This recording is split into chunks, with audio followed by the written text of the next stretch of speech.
A very warm welcome to another video, guys. Today we are talking about stress and its effect on fat loss. So this is episode 5 of the Ironman Shred series. And ultimately, remember, the goal of, or the primary objective of this series is to get across information which is related to fat loss rather than overall weight loss, because we know that when looking at a performance context, you do not want to be losing a whole bunch of muscle mass or merely just glycogen, which will, inevitably take weight off the scales.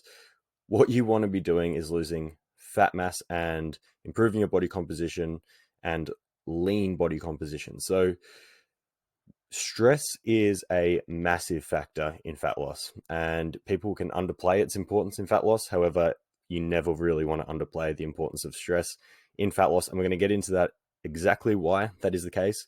And also, before we get into it, what we want to do firstly is distinguish between acute stress and chronic stress. So when we think about stress, the main stress hormone in the body is cortisol. Acute stress is, everyone will go through acute stress, and probably mostly everyone at some stage in their life will go through chronic stress as well. That can be physical stress, so you're actually running around doing things, overworked. Even overtraining is a form of physical stress. It can also be mental stress, so you're mentally overwhelmed and too many things on your plate that you just can't actually process what you really need to do, and you're running around and everything's chaotic and disorganized. It can also be stresses from the gut itself, or your diet and gut biome, and how that can lead to chronic inflammation, across many other things with regards to stress. But even, environmental stress or toxins on the body, all that kind of stuff. At the end of the day, acute stress is not so much an issue in terms of fat loss. And if anything, what we see with acute stress is an increase in cortisol, but also a sharp increase in adrenaline, or as they would say in the United States, epinephrine. And essentially what this is going to do is actually mobilize the body's stores of, whether it's glycogen or fat or even amino acids. And it is catabolic, so it will break down some muscle to an extent. However, it's going to mobilize the body's stores and increase the blood glucose level. It's going to heighten your mental awareness, or narrow your mental focus down, so you're more sharp in that moment, more dialed in. And ultimately, the increase in adrenaline or epinephrine signaling is going to actually help fat burning in the short term. And this is the mechanism behind which many of the fat burning supplements actually kind of not exploit, but really utilize, because they are increasing adrenaline, which has an appetite suppressant effect and increases fat burning. That said, what the problem is regarding stress is chronic stress. And by chronic, I mean over a period of months to half a year, or even so on. Some people spend a whole decade in chronic stress, and that is, one, extremely detrimental to your physical and mental well-being overall. It will shorten your lifespan, unfortunately, if it's having that much of a detrimental effect. But also in terms of fat loss, it will really inhibit your capacity to improve your lean body composition. So retain muscle while losing fat, which is ultimately, like we said at the start of the video, that's ultimately the goal. So what do we see in states of chronic stress? Well, we see chronically elevated cortisol. And what are the detrimental effects of chronically elevated cortisol? What we see firstly is a propensity, or we become predisposed to store fat tissue or adipose tissue around the visceral area, which is like the abdomen area. So central adiposity, essentially, that's the term for it. And you're going to store more fat on the belly itself. You also will generally be hyperglycemic, which can then lead to states of increased fasting insulin and even insulin resistance through other mechanisms, but through the higher blood sugars as well, certainly. Dyslipidaemia, so elevated cholesterol, or increased LDL cholesterol, decreased HDL cholesterol, and even cardiovascular effects, among many other things. So hypertension, coronary artery disease, increasing risk factor for myocardial infarction or heart attack, and even stroke. So obviously, along with an increased propensity to store fat around the abdomen itself and fat in general, as opposed to building muscle or retaining muscle, there are many other health consequences of chronic stress. All of this and chronic stress is a big risk factor for what can lead to metabolic syndrome.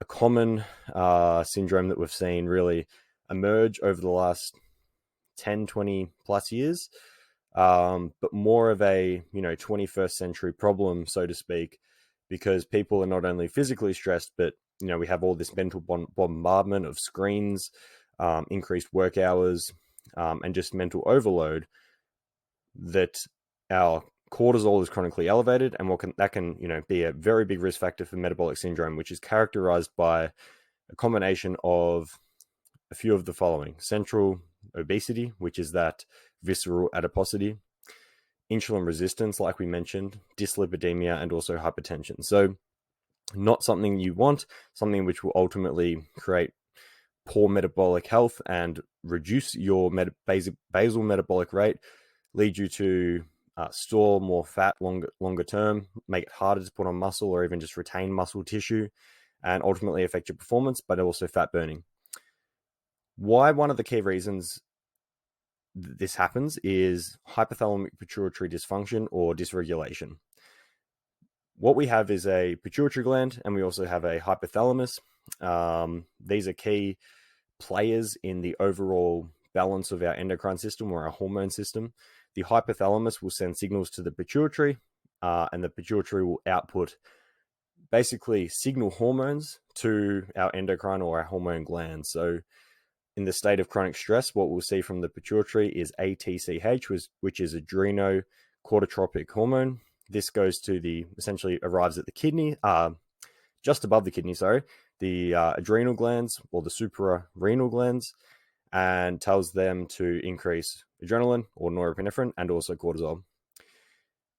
That's fine in the short term, but in the long term, chronically elevated cortisol can wreak havoc on that whole balance of endocrine, output and functioning. So essentially what we'll see is a reduction in the capacity of the pituitary to output other hormones. So luteinizing hormone and follicle stimulating hormone, which in men will lead to low testosterone and reduced fertility. In females will potentially create disturbances of the menstrual cycle, or even amenorrhea, so a complete loss of periods. It can also reduce fertility in females, of course, too, evidently. It will also and can potentially lead to decreased thyroid functioning. And this is a bit of an interesting one, because generally what we see with a hypothyroid state, because the pituitary gland releases thyroid stimulating hormone, which is TSH, and that arrives at the thyroid gland through the bloodstream and says, pump out more thyroid hormone. So generally in a hypothyroid state, we'll actually see on a blood test an increase in TSH, because the pituitary is saying, that hormone from the pituitary, TSH, is saying, let's get more thyroid hormone out. We don't have enough. However, in states of chronically elevated cortisol under chronic stress, that signal can actually be downregulated. And even if we are hypothyroid, in other words, we don't have enough thyroid hormone going around the body, the pituitary may not necessarily have the adequate response of TSH. So on a blood test, you may see quite normal levels of TSH. However, if you were to go and test your T4 and your free T3, which is generally your active version of the thyroid hormone, they may not be as optimal as your TSH on paper suggest. So it's kind of a paradoxical one there. The other thing generally is that chronically elevated cortisol will put the body in a state where it can't convert T4 to T3 as well as otherwise would in a metabolically healthy state. And T3 being your active thyroid hormone, really responsible for your basal metabolic rate, how many calories you're burning at rest, the functioning of the whole cardiovascular system, muscle functioning, brain health, etc. Super important, and not something you want to be inducing, a hypothyroid state, that is. Of course, growth hormone comes into this equation as well. Growth hormone is directly released from the pituitary. And on a blood test, this may present as, for example, decreased IGF-1. Growth hormone, very important for fat burning, very important for recovery in terms of muscle recovery, but also just brain function, many other important functions throughout the body. And even though adults don't necessarily need growth hormone like children do to actually grow vertically and, in height. You still need growth hormone and healthy levels of growth hormone output to function optimally. So decreased IGF-1 will also likely result in terms of chronic or in states of chronic stress. The other thing is it's going to wreak havoc on your satiety hormones. So the hormones that actually regulate your hunger and satiety. So these are ghrelin and leptin. In states of chronic stress, we'll generally see an increase in ghrelin and a decreased sensitivity to leptin. So ghrelin meaning you're going to be more hungry, you're going to crave more high-calorie foods, have less impulse control, and a decreased sensitivity to leptin, which is your satiety hormone saying, hey, leptin goes around, says, hey, we're full, we don't need any more food. We become a lot less sensitive to that in states of chronic stress. So, your recognition of how full or how satiated you are is reduced, and your basal or basic, baseline hunger is increased. So obviously these will lead to general weight gain and fat gain overall. So to summarize that, what we're going to see is a decrease in what's called like the anabolic hormones and also the thyroid hormones. So decrease in metabolic rate and also decrease in the anabolic hormones, so ability to retain muscle tissue, and also an increase in the catabolic hormones, the main one being cortisol, which can reduce our lean muscle mass and also predispose us to central obesity, but also just general fat or adipose tissue gain overall. So ideally, or not ideally, this is not a state we want to be in. And to summarize that, before we get into some of the tips of managing stress and cortisol, think about it like this, because obviously that whole discussion was, for some people, very scientific, for others, a very basic outline of the science. We could go a whole lot deeper. We could also keep it a lot more simpler. And keeping it simpler, let's just say this. Think about it in terms of evolution. And I don't want to get too far off track here, but stay with me. If you're out in nature, or if all humans just lived as other animals in the animal kingdom do, and you are going through a state of chronic stress, what does the body want to be doing in that state? It doesn't want to be reproducing, it wants to be surviving. So that's why our anabolic hormones like testosterone or our sex steroids like testosterone, estrogen will likely drop. Our metabolism will likely drop as well, because in order to survive, we want to actually retain as much of those calories that come in. We want to store them as fat, because it's like, why are we so stressed? We're preparing for potentially a future state of famine, or we really just want to retain as much body tissue as we can, so that if we don't have access to food in the near future or the near weeks, then we have adequate fat stores to get us through. And ultimately, from a evolutionary perspective, it makes sense as to why chronic states of stress will put us in a state in which we are storing rather than burning, and that really comes down to storing more fat rather than burning fat. So all that said, if you're still with me, what are some tips to managing stress and cortisol? Well, a very common practice nowadays, or not even nowadays, for centuries and centuries, throughout history, is mindfulness meditation. And it's becoming a lot more popular now, because we're really recognizing the importance of managing stress as a way of reducing our cortisol. That said as well, remember, we don't want too little cortisol, but chronically elevated cortisol is bad. So mindfulness meditation, in terms of breath work, becoming more in tune with the body and those relaxation techniques, very, very effective if done right, if done consistently. You've got to stick with it. It may not always be easy. It's a lot easier said than done as an actual practice for anyone who's actually ever started a mindfulness meditation program. So stick with that if you're finding benefits from it, or even if you're not, stick with it for like a month or 2 months or 3 in order to see whether you do find benefits from it. Things which generally help to reduce stress: yoga, particularly types of yoga that focusing on actually stretching the muscles. So whether that's yin yoga or something like that, because deep muscle stretching does help to reduce cortisol and increase what's called parasympathetic tone versus sympathetic, so rest and digest versus fight or flight. So yoga can be beneficial. Obviously, prioritize sleep. Sleep is one of the most restorative things we can ever do for our bodies and our health.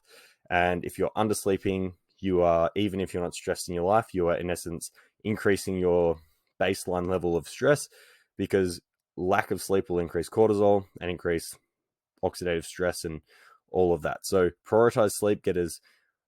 Ideally focus on getting as much as you can, but also increasing the quality of that sleep. So limiting stimulant use in the afternoon, having a routine that you know is going to help you to get to sleep and get into deep sleep.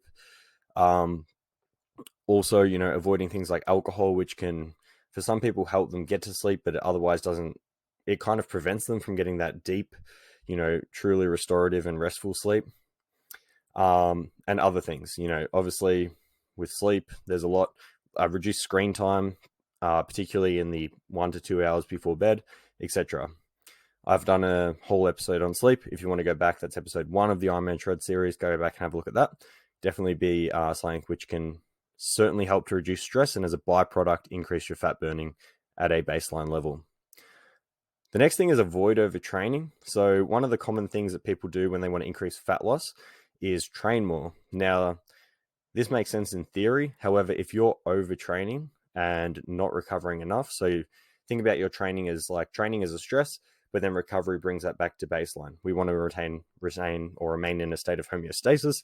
We don't want to go too far into the overtraining and, you know, too little on the recovery. So avoiding overtraining, because overtraining is a state of stress, and ultimately it will slow down your metabolism.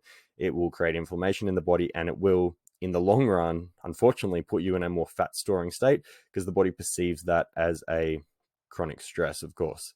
So avoiding overtraining and being, I guess, smart with your training protocols, not overreaching too much. And I guess what you can do here is work with a coach, or just, you know, generally try and be in tune with your body. Get blood tests, make sure your cortisol is not, you know, your morning cortisol is not always spiking.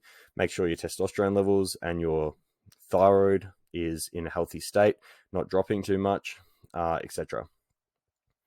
The next thing, of course, I guess, clean up your diet and avoid excessive caloric deficit. So cleaning up the diet can help, because if you're eating a lot of processed foods, a lot of really shitty foods, that can create inflammation, and inflammation is associated with, you know, chronically elevated cortisol. So, you know, obviously cleaning the diet up can help to reduce the stress that your diet is imposing on your body.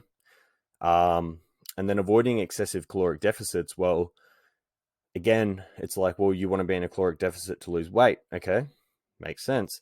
However, if you're chronically in a caloric deficit, what you are doing is increasing your cortisol, because you're not getting enough calories and nutrients that the body needs in order to maintain homeostasis. Again, come back to the whole, if we were in nature kind of thought, or, you know, thought-based experiment. It's like, we're going into a state of famine. Let's store as much as we can in order to prepare for that. And that's essentially what the body does. Increases cortisol, slows the metabolism down through the thyroid, and puts you in a more fat storing state long term. So avoiding excessive caloric deficit, even if weight loss is your goal, should be a priority.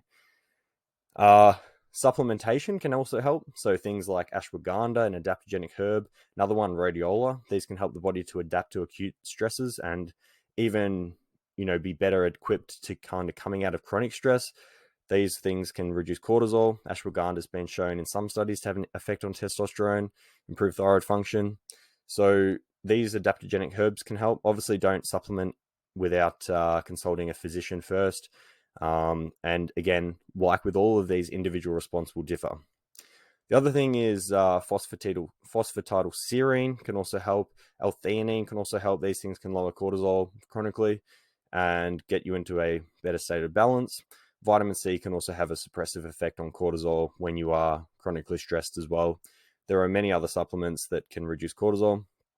Other things to do if you are chronically stressed: cut back on the stimulants, because a lot of the stimulants like caffeine, nicotine, or even, you know, some of the more hardcore ones, if they're prescription grade or other, will increase cortisol.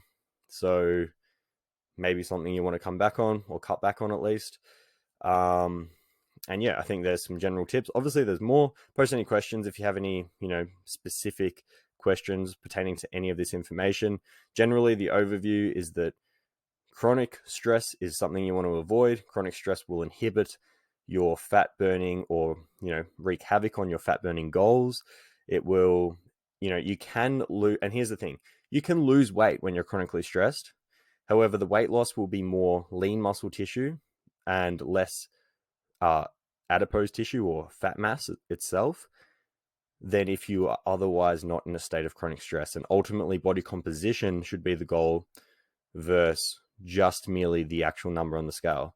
Because if you lose a whole bunch of fat because you've tanked your metabolism, you've tanked your testosterone, you've jacked your cortisol right up through the roof, that's just going to come back to, haunt you in the future with poor performance, loss of, motivation and drive, loss of libido. It may affect your relationships, decreased concentration, all of this kind of stuff that we don't want. So body composition should be the goal. And if you want to optimize your body composition, optimize your fat loss, implementing strategies to reduce chronic stress, if chronic stress is something affecting you, should be a priority for anyone with that goal in mind.